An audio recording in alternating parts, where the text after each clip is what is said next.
புஷ்பா புஷ்பா ஏன்ட்ட வா, என்னாச்சு?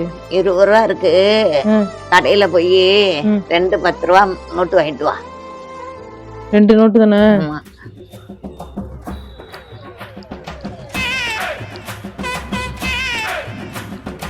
இதாங்க அக்கா நோட்டு. என்னடி இது? 2 நோட்டு கேட்டீங்களா?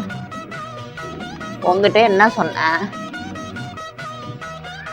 20 ரூபா காசை கொடுத்து 2 10 ரூபாயா நோட்டா வாங்கிட்டு வான்னு சொன்னேன். ஆ? நீ என்னன்னா 2 10 ரூபாய்க்கு 2 நோட்டு வாங்கிட்டு வந்திருக்க. ஆ? நீங்க தானே நோட்டு கேட்டீங்க, அதான் நோட்டு வாங்கிட்டு வந்தேன். 20 ரூபா காசை கொடுத்து 2 10 ரூபா நோட்டு வாங்கிட்டு வான்னு அப்ப சொன்னேன். நீங்க என்ன சொல்லிருக்கணும்? சில்லறை வாங்கிட்டு வந்தானே சொல்லணும். ஆ, நோட்டு வாங்கிட்டானா நான் நோட்டை வாங்கிட்டு வந்துட்டேன். சரி, பணத்தை நோட்டுன்னு தானே சொல்லுவாங்க, சில்லறைன்னு சொல்லுவாங்களா? சரி, ஒரு பேனா எடுத்துட்டு வா, நான் சொல்றதை எழுது. இல்ல உட்காந்து நான் சொல்றது எழுது. நோட்டு வாங்கிட்டு வான்னா எழுது. இது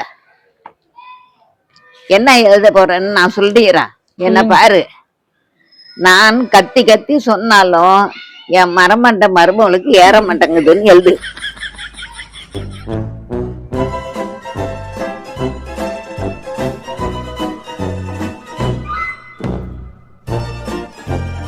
மொட்டா எழுதுனத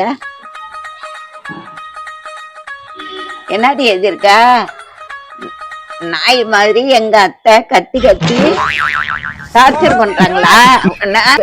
இந்த பாட்டு வந்துடாத.